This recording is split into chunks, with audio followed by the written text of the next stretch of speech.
Hello, Taurus. How do you know? How do you know? I think you just do.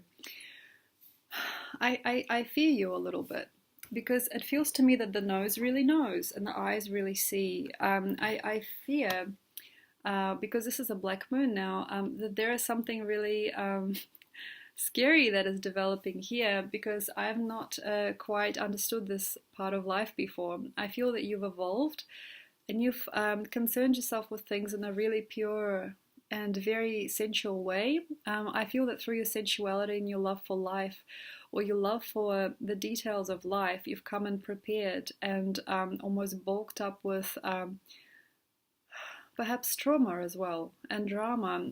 During this month of September, you might see that you are not dignified in the company that you hold, or you might, for your sensual ways or your sensory obsession with detail or understanding of what's real, what's not, and your divinity, in terms of quality and understanding of life's gifts, you might be placed under a rug, or you might actually see that you're no longer fitting in with the world that you were in before. So this is something that is really hard to see for me as a psychic, because to me this is a blessing, and this is a huge dimensional crevice that can bring greatness. But to you, you might not actually justify it with grace, and you might not like what I have to see next. So what I have to see next is basically this world, Taurus, is no longer yours, because I feel that you've mastered it. So this garden or this bench or this person, there's a wasp right by my feet. Something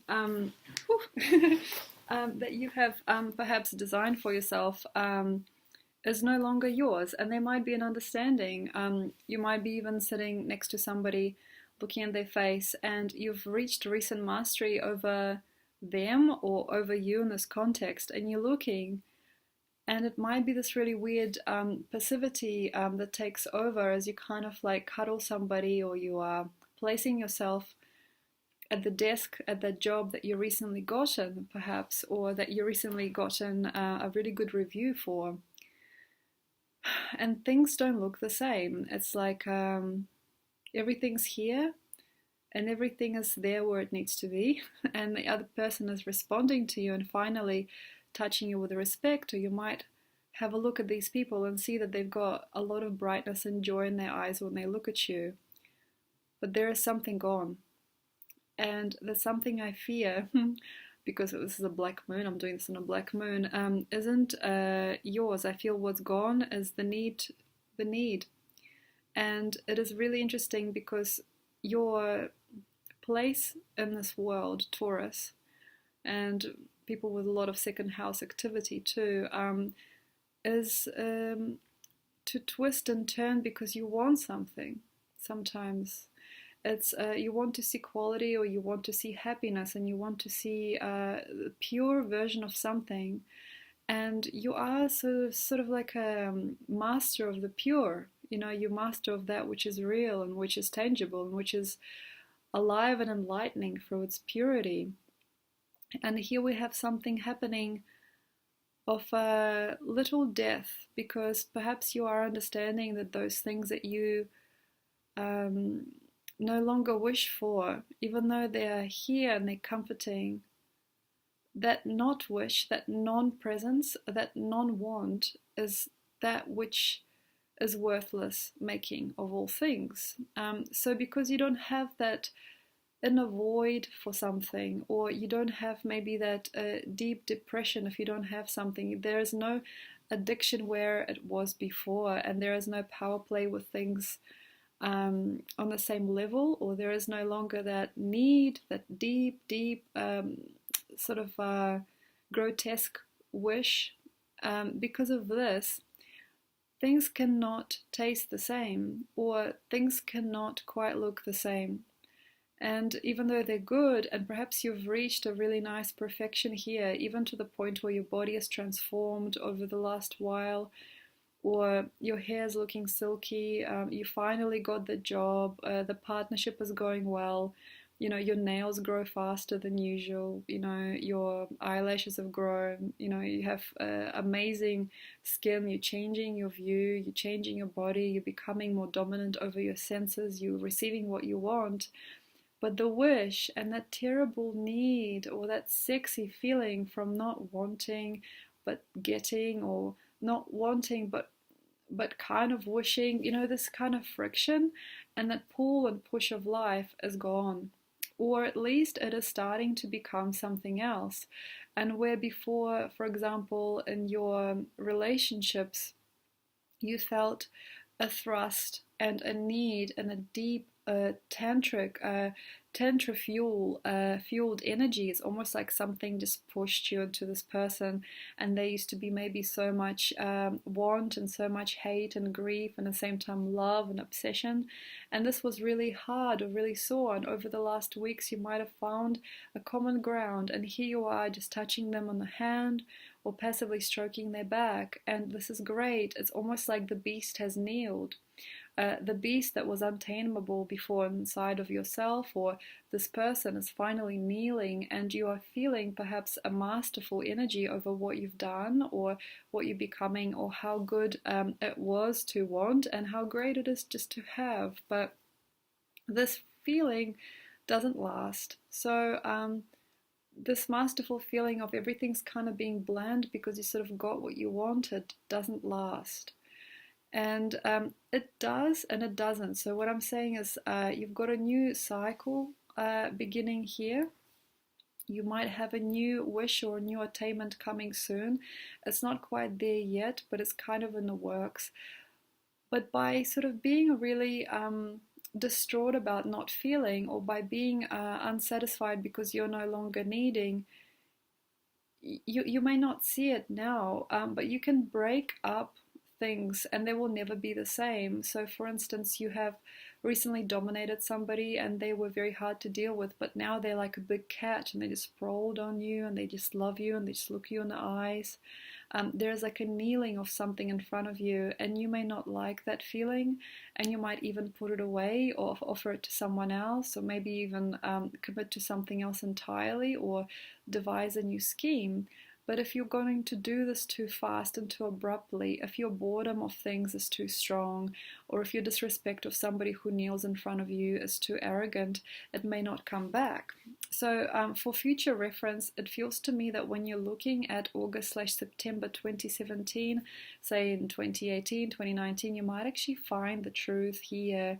And perhaps you may see, oh my gosh, that guy was totally that, which I missed all my life. Or you might find, whoa, that type of work is totally what I was made for. Or you might find, oh my gosh, I had a phase with this color.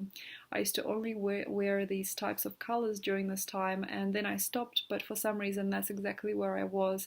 There is a solidity here, and there is something new and fresh coming through that. So don't worry if it doesn't yet satisfy. Keep on working and wandering in that direction. So something has kneeled in front of you, something was conquered.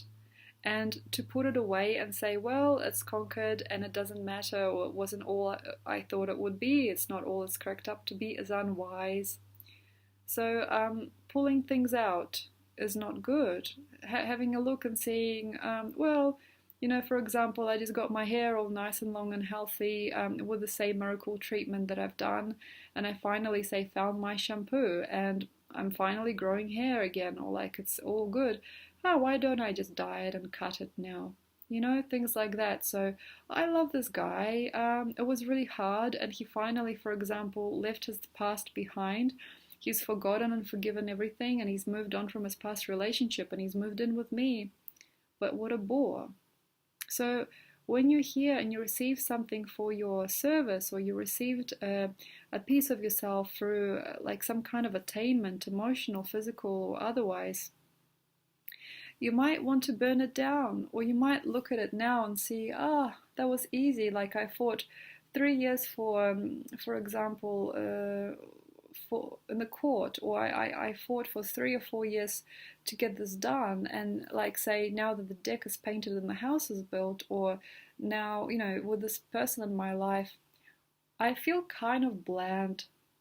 And sometimes this thing happens with us all when it takes us too long to achieve something, when it takes us too long to get that job, or when it takes us a little bit too long to convince that person to finally come live with us or do something strong with us.